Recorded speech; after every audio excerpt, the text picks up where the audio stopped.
नमस्कार, मी श्वेता पगारे मैराळे. जागला.com मध्ये आपल्या सर्वांचे स्वागत. आम्ही घेऊन येत आहोत तुमच्यासाठी जागतिक आणि देश पातळीवरील महत्त्वाच्या निवडक बातम्यांचा आढावा. पाहूयात आजच्या जागला टॉप 10. आलेला प्रत्येक तिसरा माणूस जर सेंटरमध्ये मरत असेल तर ते कोविड सेंटर आहे की मृत्यूचा आगार? माजी मुख्यमंत्री देवेंद्र फडणवीस यांची सरकारवर खरमरीत टीका. राज्यात कोरोनामुळे अभूतपूर्व परिस्थिती निर्माण झाली आहे. कोरोनाची स्थिती आणि सरकारकडून करण्यात येत असलेल्या उपाययोजनांवरून विरोधक आक्रमक झाले आहे. राज्यात निर्माण झालेल्या परिस्थितीवरून देवेंद्र फडणवीस यांनी राज्य सरकारवर खरमरीत टीका केली. बीकेसीत उभारण्यात आलेल्या जम्बो कोविड सेंटरमध्ये होणाऱ्या मृत्यूविषयी चिंता व्यक्त केली. तेथील मृत्यू दराचं प्रमाण सांगत ते कोविड सेंटर आहे की मृत्यूचा आगार असा सवाल फडणवीस यांनी सरकारला केला. सध्या राज्य विधिमंडळाचं पावसाळी अधिवेशन सुरू आहे. विधानसभेत बोलताना फडणवीस म्हणाले, महाराष्ट्रात सातत्याने 20% संसर्ग दर असून देशापेक्षा आणि अन्य राज्यांपेक्षा तो कितीतरी अधिक आहे. काल तर संसर्गाचा दर 25% होता. ही स्थिती भयावह आहे. दरम्यान महाराष्ट्रात पुणे मुंबई एवढेच महत्वाचं आहे. मुख्यमंत्र्यांनी मुंबई पाहायचं, उपमुख्यमंत्र्यांनी पुणे पाहायचं, मग बाकी जिल्ह्यांना कोण वाली आहे असा सवाल फडणवीस यांनी केला. चर्चाच करायची नसेल तर आम्ही घरी जातो. कोरोनावर चर्चा होत नसेल, शेतकऱ्यांवर चर्चा होत नसेल, पूरग्रस्तांवर चर्चा होत नसेल तर आम्ही कशाला बसायचं असं म्हणत फडणवीस यांनी संताप देखील व्यक्त केला आहे. महाराष्ट्राला मदतीची अपेक्षा असताना मोदी सरकारने हात सोडला. आरोग्य मंत्री राजेश टोपे यांचा केंद्र सरकारवर गंभीर आरोप. विधान परिषदेत कोविड-19 विषयी प्रश्नांना उत्तर देताना राज्याचे आरोग्य मंत्री राजेश टोपे यांनी केंद्र सरकारच्या धोरणांवर टीका केली. महाराष्ट्रात सध्या कोरोनाचे सर्वाधिक रुग्ण आहेत. खऱ्या मदतीची अपेक्षा आत्ताच आहे, पण केंद्र सरकार कुठलीही मदत द्यायला तयार नाही असा गंभीर आरोप त्यांनी केला आहे. खरी गरज असतानाच केंद्राने पाठ फिरवली आहे. केंद्र सरकारकडून राज्य सरकारला कोविड संदर्भात मिळत असलेली मदत बंद केली आहे. आत्ताच कोरोना साथीचा विस्फोट होत असताना मदतीची खरी अपेक्षा होती, पण नेमकी आत्ताच केंद्र सरकारकडून राज्याला मिळणारी मदत बंद करण्यात आली आहे असा आरोप राजेश टोपे यांनी केला आहे. कोरोना पॉझिटिव्ह आरोपी कोविड सेंटरमधून पसार. बाईक चोरीच्या प्रकरणात तुमसर तालुक्यातील साकोली येथून पोलिसांनी अटक केलेला आरोपी कोविड केअर सेंटर मधून पसार झाल्याची घटना उघडकीस आली आहे. अटक केल्यानंतर तपासणीत त्यांच्यासह 4 आरोपी पॉझिटिव्ह आले होते.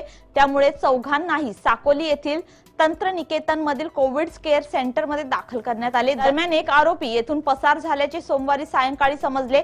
पोलीस पसार चोरट्यांचा शोध घेत आहेत. कोरोना पॉझिटिव्ह आरोपी पसार झाल्यानंतर अनेकांच्या संपर्कात येण्याची शक्यता असल्याने जिल्ह्यात खळबळ माजली असून पोलिसांसह प्रशासनाचेही धाबे दणाणले आहेत. वैद्यकीय प्रवेशात 70 ते 30 कोटा रद्द.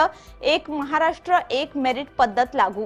वैद्यकीय प्रवेशात 70 ते 30 कोटा आज रद्द करण्यात आला. यामुळे मराठवाड्यातील विद्यार्थ्यांवर अन्याय होत आहे. 2015 पासून हा कोटा रद्द करण्याची मागणी होत होती. राज्याचे वैद्यकीय शिक्षण मंत्री अमित देशमुख यांनी सभागृहात याबाबत घोषणा केली आहे. 70 ते 30 कोटा पद्धतीमुळे गुणवंत विद्यार्थी वैद्यकीय प्रवेशापासून वंचित राहतात. त्यामुळे राज्य सरकारने ही पद्धत रद्द केल्याचं अमित देशमुख यांनी म्हटलं आहे. भारतीय अर्थव्यवस्था डळमळीत. यावर्षी जीडीपी मध्ये 10.5% घसरण होण्याचा अंदाज रिपोर्ट्स मधून दावा. फिच रेटिंग्सने चालू आर्थिक वर्ष 2020-21 मध्ये भारतीय अर्थव्यवस्थेमध्ये 10.5% घसरण होण्याचा अंदाज वर्तवला आहे. चालू वर्षातील पहिल्या तिमाहीमध्ये एप्रिल ते जून भारताच्या जीडीपी मध्ये 23.9% घसरण झाली आहे. पहिल्या तिमाहीमध्ये जीडीपी ग्रोथ रेट 23.9% नोंद झाला आहे. जगभरातील मोठ्या अर्थव्यवस्थांमध्ये अमेरिकेनंतर भारतीय अर्थव्यवस्थेचा परफॉर्मन्स अत्यंत खराब राहिला आहे.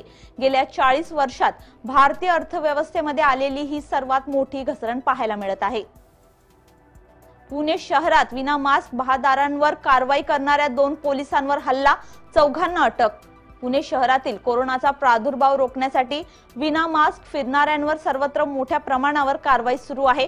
त्याचवेळी 2 ठिकाणी कारवाई करताना पोलिसांना मारहाण करण्याचा प्रकार घडला आहे. या प्रकरणी पोलिसांनी इलियास हासिम आतिया आणि हासिम इलियास आतिया तसेच दुसऱ्या घटनेत ऋषिकेश हनुमंत राऊत आणि शौनिक अनिल पानसे यांना अटक केली आहे. कोरेगाव पार्क व सातारा रोडवरील पुष्पमंगल चौकात या घटना घडल्या आहेत. भंडारा शहर ठरते कोरोना हॉटस्पॉट.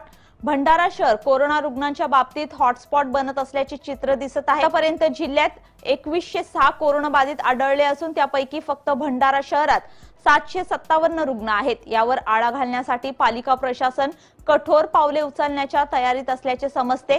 शनिवारी 138, रविवारी 119 तर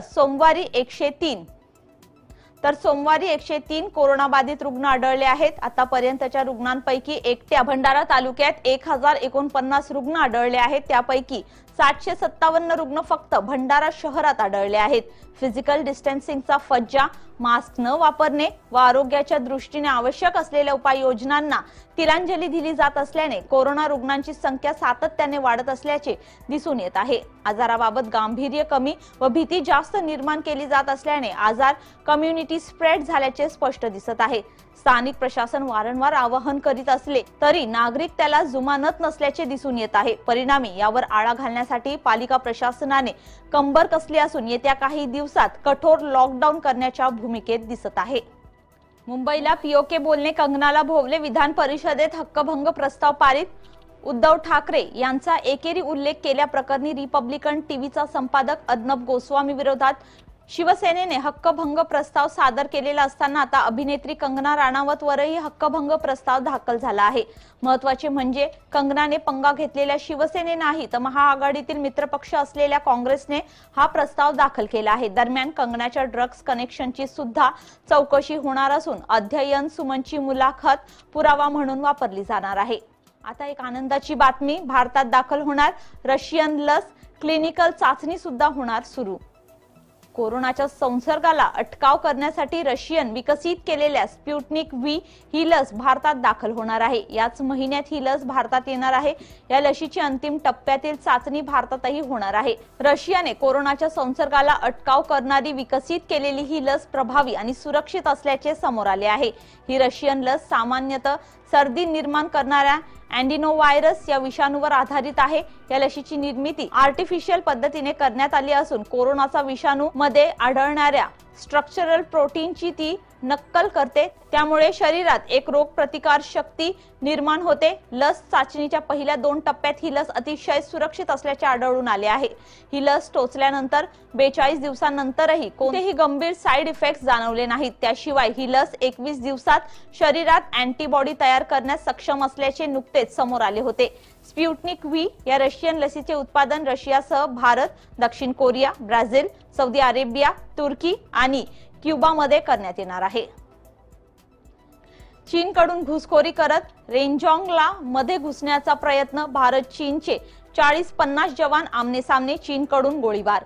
लडाख सीमेवर चीनकडून घुसखोरी करण्याचे जोरदार प्रयत्न चीनकडून सुरू झाले आहे। गेल्या आठवड्यापासून चीन खूपच आक्रमक झाला असून सोमवारी सायंकाळी चीनने फायरिंगही केली आहे। तर नुकतीच पँगॉंग झीलच्या जवळ असलेल्या रेंजॉंगला मध्ये कब्जा करण्यासाठी चीनचे सैनिक आले होते। या सैनिकांचा भारतीय जवानांनी रोखल्याने तणाव वाढला आहे। हा भाग भारतात असून भारतीय जवानांच्या ताब्यात आहे। या ठिकाणी चीनचे सैनिक आल्याने दोन्ही बाजूकडील 40 ते 50 सैनिक समोरासमोर उभे ठाकले आहेत।